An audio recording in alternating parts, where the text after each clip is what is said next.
Hello everyone, welcome to our YouTube channel Akanksha ji. सब आज की इस वीडियो में हम लोग देखेंगे क्लास 7th का 5th चैप्टर। हमारा है शासक और इमारतें। हम हिस्ट्री पूरा कंप्लीट कर रहे हैं, एसएसटी एनसीईआरटी को पूरा देख रहे हैं सीटेट के लिए। तो फिर हम शुरू करते हैं इस चैप्टर से। देखिए, कुतुब मीनार के पहले देखो, हमने कुतुब मीनार वगैरह के बारे में हमने पहले से ही पढ़ लिया। कुतुबुद्दीन ऐबक ने लगभग 1199 में इसका निर्माण करवाया था। छज्जे के नीचे छोटे मेहराब तथा ज्यामितीय रूपरेखा द्वारा निर्मित नमूने को हमने देखा है। क्या आप छोटे छज्जे के नीचे अभिलेखों की दो पट्टियां दिखाई दे रही? देखिए, ये अभिलेखों की दो पट्टियां दिखाने के लिए बात कर रहे हैं। यह अभिलेख जो है ना, अरबी भाषा में है। कौन सी भाषा में? याद रखिएगा, अरबी में है। गौर करें कि मीनार की बाहरी हिस्सा घुमावदार तथा कौड़ी है। ऐसी सतह पर अभिलेख लिखने के लिए काफी परिशुद्धता की आवश्यकता होती होती मतलब सर्वाधिक योग्य कारीगर होंगे, मतलब जो बहुत निपुण होंगे तभी इस कार्य को कर पा रहे होंगे। याद रखें कि 800 वर्ष पूर्व केवल कुछ ही इमारत पत्थर या ईंटों की बनी होती थी। 13वीं शताब्दी में कुतुब मीनार जैसी इमारत जो थी, वो देखने वालों पर क्या प्रभाव पड़ता होगा। अब यहाँ से देखते हैं। 8वीं से लेकर 18वीं शताब्दी के बीच राजा तथा उनके अधिकारियों ने दो तरह की इमारतों का निर्माण करवाया था। पहली इमारतों में संरक्षित तथा दुनिया और दूसरी दुनिया में आराम विराम की भव्य जगह में किले, महल तथा मकबरे थे। दूसरी श्रेणी में मंदिर, मस्जिद, हौज, कुएं, सराय तथा बाजार जैसी जनता की उपयोग की इमारतें आती थी। राजाओं से यह अपेक्षा की जाती थी कि अपनी प्रजा की देखभाल करेंगे। देखो, राजा से यह अपेक्षा की जाती थी कि अपने जो प्रजा होंगे उनकी देखभाल करेंगे। प्रजा के उपयोग और आराम के लिए इमारतों का निर्माण करवाकर राजा उनकी प्रशंसा पाने की आशा करते थे, क्योंकि अगर राजा अच्छा काम करेंगे तभी तो प्रजा उनकी सेवा करेंगे। इस तरह के निर्माण कार्य व्यापारी सहित अन्य व्यक्तियों द्वारा भी किए जाते थे। वे मंदिर, मस्जिदों और कुओं का निर्माण करवाते थे, परंतु घरेलू स्थापत्य व्यापारियों की विशाल हवेलियों के अवशेष ये कब था? 18वीं शताब्दी से ही मिलने शुरू होते हैं। अभियांत्रिकी कौशल तथा निर्माण कार्य। स्मारकों से हमें उनके निर्माण में प्रयुक्त शिल्प विज्ञान का भी पता चलता है। छत का ही उदाहरण ले लीजिए। हम चार दीवारों के आर पार की लकड़ी की सहतीरों अथवा एक पत्थर की पट्टियां क्या करते हैं, रखकर छत बना सकते हैं, लेकिन यह कार्य उस समय बहुत कठिन हो जाता। हम एक विस्तृत अधिरचना वाली विशाल कक्ष का निर्माण करना चाहते हैं। इसके लिए अधिक परिष्कृत कौशल की जरूरत होती है। 7वीं और 10वीं शताब्दी के मध्य वास्तुकार भवनों में और अधिक कमरे, दरवाजे और खिड़कियां बनाने लगे। छत, दरवाजे और खिड़कियां अभी भी ऊर्ध्वाधर खंभों के आर पार एक अनुप्रस्थ सहतीर रखकर बनाए जाते हैं। वास्तुकला की यह शैली अनुप्रस्थ डेटा निर्माण कहलाई जाती है। क्या कहलाती है? अनुप्रस्थ डेटा निर्माण कहलाई जाती है। 8वीं से 13वीं शताब्दी के बीच मंदिर, मस्जिद, मकबरों तथा सीढ़ीदार कुओं यानी बावली से जुड़े भवनों का निर्माण इस शैली में प्रयोग हुआ है। देखो, इस मंदिर को देखते हैं। देखो, चित्र संख्या जो है, चित्र क में देख, शिव की स्तुति में बनाए गए कंदरिया महादेव। ये देखो, यहाँ क्वेश्चन आता है, कंदरिया महादेव मंदिर का निर्माण किसने करवाया था? चंदेल राजवंश के राजा धंगदेव द्वारा 999 में किया गया था। याद रखिएगा, कंदरिया महादेव का मंदिर कहाँ पे है, ये याद रखिएगा। और सेकंड थिंग क्या रखना है आपको, किसने करवाया था? चंदेल राजवंशों ने करवाया था। और कौन से राजा थे? धंगदेव। और 999 में, ये मध्य प्रदेश में है। चित्र संख्या ख, ये वाली देखिए, ये क्या है? ये मंदिर की योजना है। ये मंदिर की योजना है। एक अलंकृत द्वार, इसके प्रवेश भाग, मुख्य भाग, सभा भवन जिसको बोलते हैं, महामंडपम, या जहाँ नृत्य का आयोजन होता था, मतलब ये वहां तक पहुंच जाता था। प्रमुख देवी देवता की मूर्ति कहाँ रखी जाती थी? गर्भगृह में। ये क्वेश्चन आपसे बहुत बार पूछता है। धार्मिक अनुष्ठान इसी जगह संपन्न किए जाते थे तथा इसमें केवल राजा, उनका निकटतम परिवार तथा पुरोहित ही एकत्रित होते थे। खजुराहो समूह में राजकीय मंदिर सम्मिलित थे। समांतर जनमानस जाने की अनुमति नहीं थी। ये मंदिर मतलब क्या था? उत्कीर्ण मूर्तियों से अलंकृत थी। अब हम चित्र संख्या 4 देखते हैं। ये कौन सा मंदिर है? तंजावुर के राजराजेश्वर मंदिर का शिखर उस समय के मंदिरों में सबसे ऊंचा था। इसका निर्माण कार्य आसान नहीं थी, क्योंकि इन दिनों कोई क्रेन नहीं था। उस टाइम पे क्या था? क्रेन वगैरह तो था नहीं। शिखर के शीर्ष पर 90 टन का पत्थर ले जाना इतना भारी होता था कि उसे व्यक्ति अपने आप उठाकर नहीं ले जा सकते थे। इसलिए इस काम के लिए वास्तुकार ने मंदिर के शीर्ष तक पहुंचने के लिए चढ़ाईदार रास्ता बनवाया। रोलरों द्वारा भारी पत्थरों को इस रास्ते ऊपर ले जाया गया। इस काम के लिए 4 किलोमीटर से ज्यादा लंबा पथ तैयार किया जाता था, जिससे चढ़ाई बहुत खड़ी ना हो। मंदिर बन जाने के बाद उसे गिरा दिया गया, लेकिन उस क्षेत्र के लोगों ने मंदिर निर्माण के अनुभव को काफी लंबे समय तक याद रखा। आज भी मंदिर के पास एक गांव को चारुपल्लम कहा जाता है, जिसका अर्थ है चढ़ाईदार रास्ते का गांव। 12वीं शताब्दी में दो प्रौद्योगिकी एवं शैली संबंधित परिवर्तन दिखाई पड़ते हैं। पहला जो था, दरवाजे और खिड़कियों के ऊपर की अधिरचना का भार जो था कभी कभी मेहराबों पर डाल दिया जाता था। वास्तुकला का यह क्या कहलाता था? चापाकार का रूप था। कौन सा रूप था? चापाकार का। दूसरा जो था, निर्माण कार्य में चूना, पत्थर, सीमेंट का प्रयोग बढ़ गया और यह उच्च श्रेणी की सीमेंट होती थी जिसमें पत्थर के टुकड़ों के मिलाने से कंक्रीट बनती थी। इसकी वजह से विशाल ढांचों का निर्माण सरलता और तेजी से होने लगा। इसको चित्र संख्या 6 निर्माण स्थल पर हम एक नज़र डालने के लिए देख लेते हैं एक बार इनके लिए। इसको देखते हैं, मंदिरों, मस्जिदों और हौजों का निर्माण। मंदिर और मस्जिद का निर्माण बहुत सुंदर तरीके से किया जाता था क्योंकि वे उपासना के स्थल थे, मतलब वहाँ पे हम सब लोग पूजा पाठ करते हैं। वे अपने संरक्षक की शक्ति, धन, वैभव तथा शक्ति का भाव भी प्रदर्शन करते थे।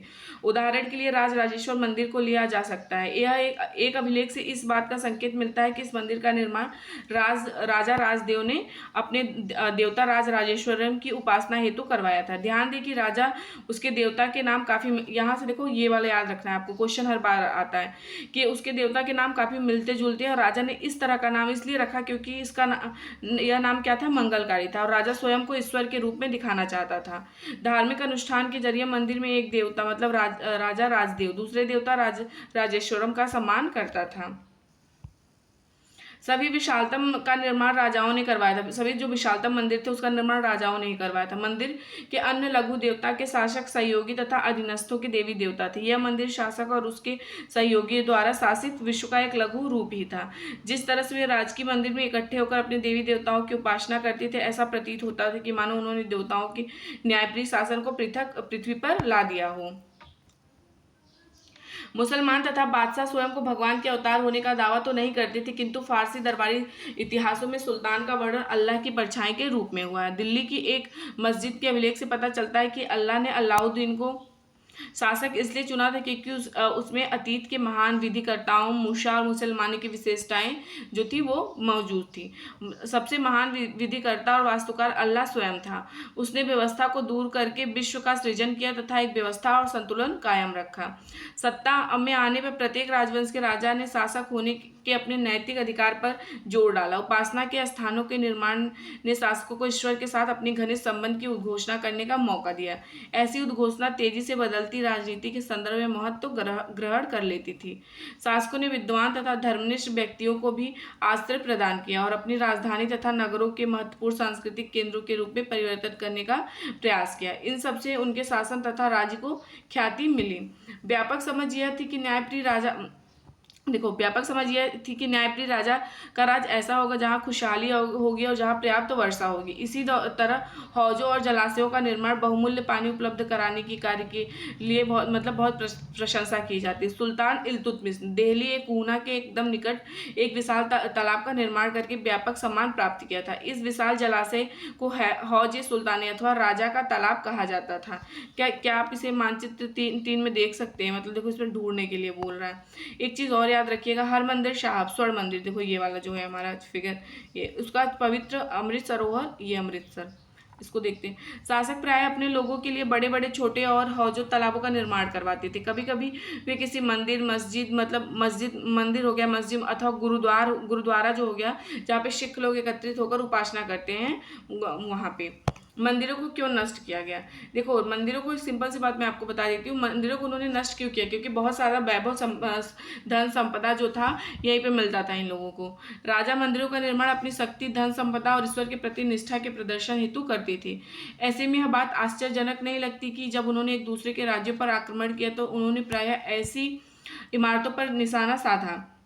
9वीं शताब्दी के आरंभ में पांड्य राजा श्रीवल्लभम ने श्रीलंका पर आक्रमण कर राजा सेन प्रथम था, ये देखो कब से कब तक था, 831 से लेकर 851 को पराजित किया। उसके विषय में बौद्ध भिक्षु इतिहासकार धम्मकिति ने लिखा कि सारी बहुमूल्य चीजें वो ले गया। रत्न महल में रखी स्वर्ण की बनी बुद्ध की मूर्ति और विभिन्न मठों में रखे सोने की प्रतिमाओं, इन सभी को उसने जब्त कर लिया। सिंहली शासक, देखो सिंहली शासक के आत्माभिमान को इससे जो आघात लगा था उसका बदला लिया जाना स्वाभाविक था। अगले सिंहली शासक ने सेन द्वितीय ने अपने सेनापति को पांड्यों की राजधानी मदुरै पर आक्रमण करने का आदेश दिया।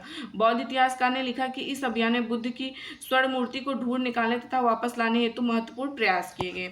इसी तरह 11वीं शताब्दी के आरंभ में जब चोल राजा राजेंद्र प्रथम ने अपनी राजधानी में शिव मंदिर का निर्माण करवाया था, उसने पराजित शासकों से जब्त की गई उत्कृष्ट प्रतिमाओं से इसे भर दिया।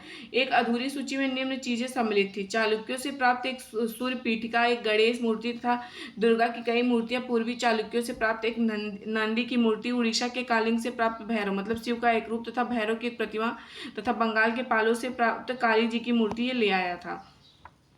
उसके बाद आता है गजनी का सुल्तान महमूद राजेंद्र प्रथम का समकालीन था। गजनी का सुल्तान कौन था? महमूद। ये किसका समकालीन था? राजेंद्र प्रथम का। भारत में अपने अभियानों के दौरान उसने मतलब कि पराजित राज्यों और मंदिरों को अपवित्र किया तथा उनके धन और मूर्तियों को लूट लिया। उस समय सुल्तान महमूद कोई महत्वपूर्ण शासक नहीं था, लेकिन मंदिरों को नष्ट करके, खास तौर पर सोमनाथ का मंदिर, एक महान इस्लामी योद्धा के रूप में श्रेय प्राप्त करने का प्रयास किया। मध्ययुगीन राजनीतिक संस्कृति में ज्यादातर शासक अपने राजनीतिक बल व सैनिक सफलता का प्रदर्शन पराजित शासकों के उपासना स्थलों पर आक्रमण करके उन्हें लूट के करते थे। बाग, मकबरे तथा किले मुगलों के अधीन वास्तुकला और अधिक जटिल हो गई। बाबर, हुमायूं, जहांगीर जैसे हो गए। अकबर विशेष रूप से शाहजहां साहित्य कला और वास्तुकला में व्यक्तिगत रुचि लेते थे। अपनी आत्मकथा में बाबर ने औपचारिक बागों की योजना और उनके बनाने में अपनी रुचि का निर्माण किया, मतलब कि वर्णन किया है। अक्सर ये बाग दीवार से घिरे होते तथा कृत्रिम नहरों द्वारा 4 भागों में विभाजित आयताकार अहातों में स्थित थे। औपचारिक बागों की योजना और उनके बनाने के खाका तैयार करने में बाबर ने अपनी रुचि का वर्णन किया है। ये बाबर का बगीचा है। 4 समान हिस्सों में बटे होने के कारण 4 बाग कहलाते थे। क्या कहलाता था? 4 बाग। 4 बाग बनाने की परंपरा अकबर के समय में शुरू हुई। कुछ सर्वाधिक सुंदर 4 बागों को कश्मीर, आगरा, दिल्ली और में जहांगीर और शाहजहां ने बनवाया था। अकबर के शासनकाल में कई तरह के महत्वपूर्ण वास्तुकलात्मक नवाचार हुए। इनकी प्रेरणा अकबर के वास्तु शिल्पियों ने उसके मध्य एशियाई पूर्वज तैमूर के मकबरों से ली थी। हुमायूं के मकबरे में सबसे पहली बार क्या दिखाई दिया गया? केंद्रीय गुंबद, जो बहुत ऊंचा था, और ऊंचा मेहराबदार प्रवेश द्वार यानी पिस्तक मुगल वास्तुकला के महत्वपूर्ण के रूप में बन गए। यह मकबरा एक विशाल औपचारिक 4 बाग के मध्य में स्थित था। इसका निर्माण 8 स्वर्गों अथवा हस्त विहिस्त की परंपरा में हुआ था, जिसमें एक केंद्रीय कक्ष 8 कमरे से घिरा हुआ था। इस इमारत का निर्माण लाल बलुआ पत्थर से हुआ है तथा इसके किनारे सफेद संगमरमर बने थे। शाहजहां के शासनकाल के दौरान मुगल वास्तुकला के विभिन्न तत्व एक विशाल सद्भावपूर्ण संश्लेषण में मिला दिया गया। शाहजहां के शासन में अनवरत मतलब क्या हुआ था? निर्माण कार्य चलते रहे। विशेष रूप से आगरा और दिल्ली में सार्वजनिक और व्यक्तिगत सभा हेतु समारोह